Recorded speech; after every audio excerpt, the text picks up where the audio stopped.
Oke, assalamualaikum warahmatullahi wabarakatuh. Jadi kami akan mengerjakan tugas UTS yang diberikan, yaitu tugas UTS Bahasa Indonesia. Oke, sebelumnya perkenalkan, nama saya Aldani Saslam dengan NIM F11122137. Saya Muhammad Faril dengan NIM F11222197. Oke, langsung saja masuk ke pembahasan yang diberikan. Untuk nomor 1 dan nomor 2 akan dijelaskan oleh teman saya. Silakan. Ya, nomor 1. Mengapa mahasiswa harus belajar bahasa Indonesia? Karena bahasa Indonesia menjadi mata kuliah wajib dan penting di perguruan tinggi bagi mahasiswa. Pembelajaran bahasa Indonesia bertujuan agar mahasiswa mampu berkomunikasi dengan menggunakan bahasa Indonesia secara efektif, sistem baik, benar sesuai etika kesopanan. Nomor 2. Kedudukan dan fungsi bahasa Indonesia.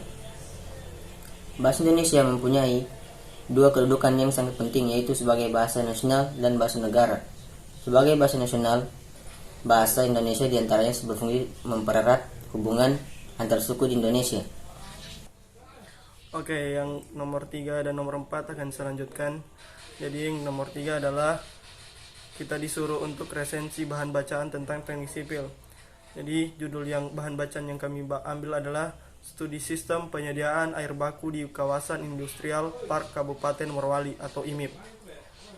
Dari bahan bacaan ini kami dapat menyimpulkan bahwa studi ini bertujuan untuk penyediaan air baku yang bisa dimanfaatkan di IMIP. Antara lain, bahan bacaan ini mengandung kalimat naratif, persuasif, dan kalimat argumentasi. Sedikit akan saya jelaskan tentang kalimat naratif yang ada dalam bahan bacaan ini.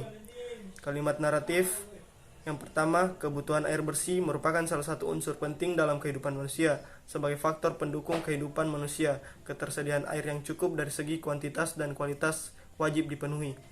Untuk kalimat persuasif, ada studi ini bertujuan untuk membuat sistem penyediaan air baku dengan mengkaji hidrologi dan hidrolika sehingga air bisa mengalir dari intake dan sampai ke daerah layanan secara gravitasi. Untuk kalimat argumentasinya, penyediaan air baku di daerah studi direncanakan untuk memenuhi kebutuhan air baku domestik dan non-domestik. Kebutuhan air baku domestik ialah pemakaian air untuk aktivitas di lingkungan rumah tangga. Tujuan bahasa Indonesia adalah untuk menyampaikan sesuatu dengan jelas dan sesuai kaidahnya. Dalam studi ini sudah dijelaskan telah mengandung kalimat naratif, persuasif, dan kalimat argumentasi yang berguna. Oke, lanjut yang nomor 4, kajian pustaka tentang bahan bacaan teknik sipil. Dari jurnal yang kami ambil, kami mengambil kajian pustakanya. Di antaranya ada kajian pustaka mengenai evapotranspirasi. Evapotranspirasi adalah peristiwa kehilangan air dari jaringan tanaman dan permukaan tanah yang dipakai sebagai tempat tumbuhan tanaman. Yang kedua, ada ketersediaan air sungai. Di lokasi studi belum tersedia data debit jangka panjang, oleh sebab itu mendapatkan seri debit tersebut dilakukan dengan model simulasi hujan aliran. Terus ada debit andalan dan juga ada kebutuhan air. Saya akhiri, wabillahi taufiq wal hidayah. Wassalamualaikum warahmatullahi wabarakatuh.